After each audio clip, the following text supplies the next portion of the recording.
Hospital में admit होना किसी मेंटल टॉर्चर से कम नहीं होता। एक तो इंसान बीमार, दूसरा फाइनेंशियल प्रॉब्लम्स, तीसरा हॉस्पिटल का माहौल, चौथा मेडिकल करप्शन। कब क्या हो जाए। आज मैं आपको कुछ ऐसी चीजें बताऊंगा, शायद आपका कुछ भला हो जाए। मेरा तो नुकसान ही होता है, मुझे तो गालियां ही पड़ती हैं डॉक्टर से। तो चलिए, ये सब चलता रहेगा। मेरी जिंदगी का तो एक पार्ट बन चुका है गालियां खाना और ये सुनना कि आप मेडिकल के बारे में इतना फालतू फालतू बोलते हो, किसी और के बारे में तो आप बोलते नहीं। मुझे जिस फील्ड की नॉलेज है मैं वही बताऊंगा। तो मैं ये बोलूंगा सबसे पहले कि अगर आपको कोई छोटी मोटी प्रॉब्लम है, ज़्यादा बड़ी प्रॉब्लम नहीं है, तो कॉर्पोरेट हॉस्पिटल की तरफ रुख ना करें। वो ठीक है, अब आप करोड़ोंपति हो और आपका 1 करोड़ का या 50 लाख का इंश्योरेंस है, तो आप तो यही चाहोगे यार मुझे 5 स्टार फैसिलिटीज मिले। सर, बॉडी तो आपकी है ना। आपको क्या लगता है जिस पेशेंट में 5 टेस्ट होने चाहिए वहां पे 50 टेस्ट होंगे? नहीं भी जो होना होगा वो भी होगा। ठीक है, आपकी सोच है। मेरी ये मानना है कि अगर आप एक मिडिल क्लास फैमिली से हैं तो आपको छोटी मोटी प्रॉब्लम के लिए, जब तक आपका डॉक्टर ना बोले, फैमिली डॉक्टर ना बोले, आपको बड़े हॉस्पिटलों में नहीं जाना चाहिए। आप भाग जाते हैं टर्शरी लेवल के हॉस्पिटल में, बड़े बड़े कॉर्पोरेट हॉस्पिटल में। भाई साहब, कई बार छोटी मोटी बीमारी भी इतनी बड़ी बन जाती है, मैं आपको बता नहीं सकता हूं।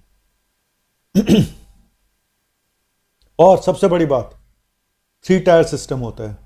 एक कंसल्टेंट के नीचे दूसरा कंसल्टेंट, उसके नीचे तीसरा कंसल्टेंट, फिर वो किसी को बुलाएगा। और कई बार डॉक्टर ये भी नहीं देखते कि पहले वाले डॉक्टर ने क्या लिखा हुआ है। वो ये भी नहीं देखते कि ट्रीटमेंट क्या चल रहा है, वो अपना लिख के चला जाता है, वो भी ऐड हो जाता है। कई बार दो दो दवाइयां एक साथ चल रही होती हैं, सेम दवाइयां अलग अलग नाम से। क्यों? पहले वाले ने देखा नहीं, पहले वाला लिख के चला गया, दूसरे वाला जो बाहर से किसी और डॉक्टर को बुलाया, दूसरी स्पेशलिटीज को, उसने भी लिख दिया। सिस्टर को पता नहीं है, उसने वो भी ऐड कर दिया, वो भी ऐड कर दिया, वो भी ऐड कर दिया।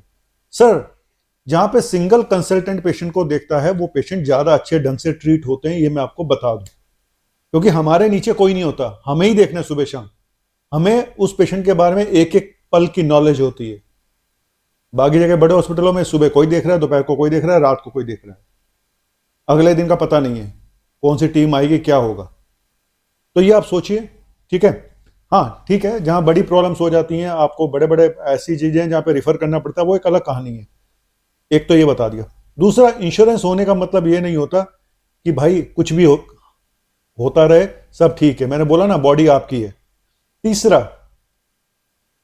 ये बस सबसे बड़ी प्रॉब्लम है। अगर इसका सॉल्यूशन मिल जाए ना भाई, तो बहुत पैसा बच सकते हैं लोगों का, जो बाहर से मेडिसिन नहीं लाने देते। कॉर्पोरेट हॉस्पिटल में तो ये है, और इसके खिलाफ मूवमेंट भी शुरू होना चाहिए कि बाहर से मेडिसिन क्यों नहीं लाने देते पेशेंट को, अगर पेशेंट कैश का पेशेंट है तो। एक, चलो मैं मानता हूं, पैनल वाला पेशेंट है, इंश्योरेंस का पेशेंट है, वहां तो चलो मजबूरी है आपकी, और हॉस्पिटल ने तो उसमें कमाना ही कमाना। लेकिन जहां कैश का पेशेंट है, जहां पे 5,000 की मेडिसिन आनी चाहिए, वहां 25,000 की मेडिसिन आ रही है बिना बात के। बड़े बड़े ब्रांड, फालतू के ब्रांड, वो वाले ब्रांड जिनकी एमआरपी बहुत ज्यादा है, वो सिर्फ हॉस्पिटल के केमिस्ट से मिलेगा, बाहर से आप नहीं लेके आ सकते। तो मैं ये बोलूंगा कि इसके खिलाफ एक मूवमेंट शुरू होना चाहिए, और ये बहुत जरूरी है, ये पेशेंट का अधिकार होना चाहिए, वो कहीं से भी मेडिसिन लेकर आए। मैं फिर बोल रहा हूँ, पैनल वाले इंश्योरेंस पेशेंट को छोड़ दीजिएगा, वहां पे प्रॉब्लम बहुत सारी है। हालांकि वहां पे भी कोई रूल्स हों तो ऐसी बात बहुत अच्छी बात है, लेकिन सरकार को यह सोचना चाहिए कि एक ऐसा रूल बनाए कि पेशेंट कहीं से भी मेडिसिन लेके आए, खत्म। क्योंकि ये कोई जरूरी नहीं है कि वहां का डॉक्टर बहुत बढ़िया ब्रांड लिख रहा है, आपको सस्ती दवाइयां दे रहा है। ज्यादातर जगह पे महंगी और घटिया दवाइयां यूज की जाती हैं। सच बता रहा हूं, फैक्ट बता रहा हूं। चाहे वो हॉस्पिटल का अपना उसमें कमीशन हो, या डॉक्टर का कमीशन हो, या मिलजुल के सब बांट के खा रहे हो। तो एक तो ये मेडिसिन वाला हिसाब किताब बहुत ही गंभीर है, और जहां पे आप मेडिसिन ला सकते हैं, लेकर आइए बाहर से, अपनी जान पहचान के केमिस्ट से लेकर आइए। आपको डिस्काउंट भी मिलेगा, आपको अच्छा ब्रांड भी मिलेगा, आपको सस्ता भी मिलेगा। और सबसे आखिरी बात, कई बार क्या होता है, पेशेंट की छुट्टी करनी है, डॉक्टर बोलेगा शनिवार को छुट्टी कर देंगे, और शनिवार की शाम सुबह आके ऐसा टेस्ट बोल जाएगा जो कि करते करते शाम हो जाएगी, और फिर आपको बोलेगा कि अब कल छुट्टी, कल संडे है, कल छुट्टी नहीं हो पाएगी, अब मंडे को छुट्टी होगी।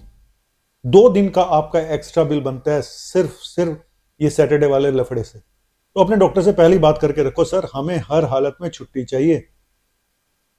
हाँ, प्रोवाइडेड कि उसको कोई सीरियस प्रॉब्लम ना हो, है ना। कई बार जबरदस्ती भी नहीं करनी चाहिए, लेकिन ये भी एक तरह का करप्शन है कि जहां पेशेंट को छुट्टी शनिवार के दिन मिलनी चाहिए थी और उसको संडे का बोल के मंडे तक टरका देते हैं, जबकि हमारे हॉस्पिटलों में संडे को भी छुट्टी होती है, संडे को भी सब कुछ होता है, हर काम संडे को हो सकता है। जो ये आपको बोलता है कि संडे को छुट्टी नहीं होती, वो झूठ बोल रहा है। हर चीज होती है, सारे मेडिक्लेम खुले होते हैं, हर चीज खुली होती है। जो भी आपको ये बोले कि संडे को छुट्टी नहीं हो सकती, सर वो आपसे झूठ बोल रहे हैं।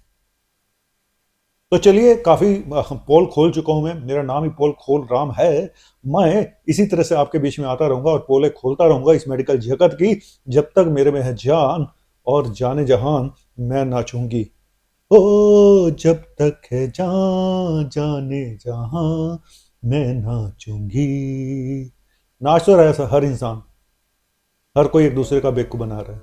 बस जहां पे डॉक्टर का बस चलता है तो वो बेवकूफ बना देते हैं, आपका बस चलेगा तो आप बेवकूफ बना देंगे। प्लम्बर, कारपेंटर, छोटे छोटे टेक्नीशियन लेवल पे हर कोई बेवकूफ बनाता है मालिक का। मैं दिहाड़ी पे काम नहीं करूंगा, ठेके पे काम करूंगा, प्रॉपर्टी डीलर, वो आपका बेवकूफ बना जाता है। तो इस महासागर में सब एक दूसरे का सी काट रहे हैं, जिसका जहां दांव पड़ता है उसका सी कट जाता है, बाकी रह जाते हैं हमारे जैसे और आपके जैसे लोग। तो क्या कि छोरा गंगा किनारे वाला, जी हाँ, छोरा गंगा किनारे वाला फिर आएगा एक नए टॉपिक के साथ, आपको इसी तरह से आगाह करता रहेगा, इसी तरह से आपको अलर्ट करता रहेगा। बाकी गालियां खाना मेरा काम है, गाली खाने से मेरी इम्यूनिटी थोड़ी और बढ़ जाती है दोस्त। चलिए, शुक्रिया, बाय बाय।